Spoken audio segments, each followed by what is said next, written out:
Now, the rest of the story. Imagine the last 162 years erased from American history. We cast our eyes westward, believing all that lies beyond is our inheritance, and yet there in the western horizon there are eyes gazing back at us for the Mexicans. The perspective is reversed. Something's got to give. Without knowing each other, we hate each other. Greasers, we called them. Oh, boys, we're going to fight. Yo-ho, yo-ho. We'll take the greasers now in hand and drive them into the Rio Grande, way down in Mexico. For generations to come, the cowboys would recall our deeds and our epithets in song. And, of course, the Mexicans are not so fond of us either. Their name for our kind is gringo. We think we know where the term greaser came from. It seems the English traders who sold tallow to the Spaniards used this descriptive name for their customers. Tallow was animal fat, used to make candles and soap, you see. Tallow was grease. The term gringo is something else again. Etymologists have pointed out that the word is remarkably similar to another Spanish word, griego, and that means Greek or Grecian. These same scholars also suggest that griego was once more loosely defined as anyone from a foreign country.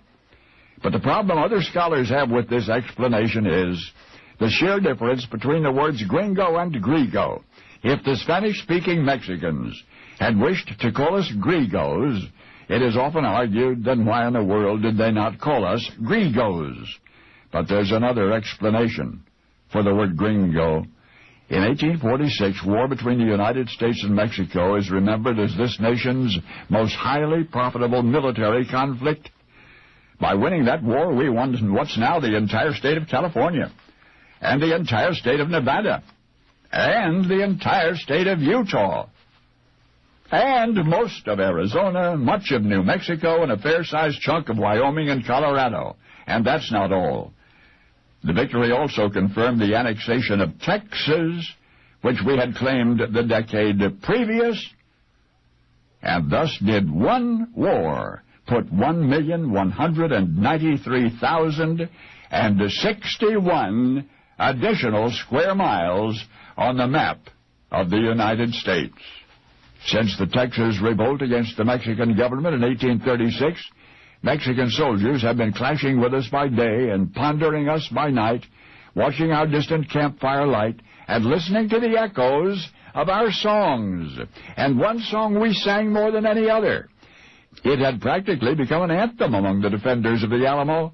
Over and over the lyrics lifted on evening breezes. Over and over the Mexicans heard, green grow the lilacs, all sparkling with dew. I'm lonely, my darling, since parting with you. And by our next meeting I hope to prove true and change the green lilacs to the red, white, and blue. Green grow the lilacs. The word which offended the Mexicans more than any other was two innocent words. Green, grow, became gringo, and now you know the rest of the story.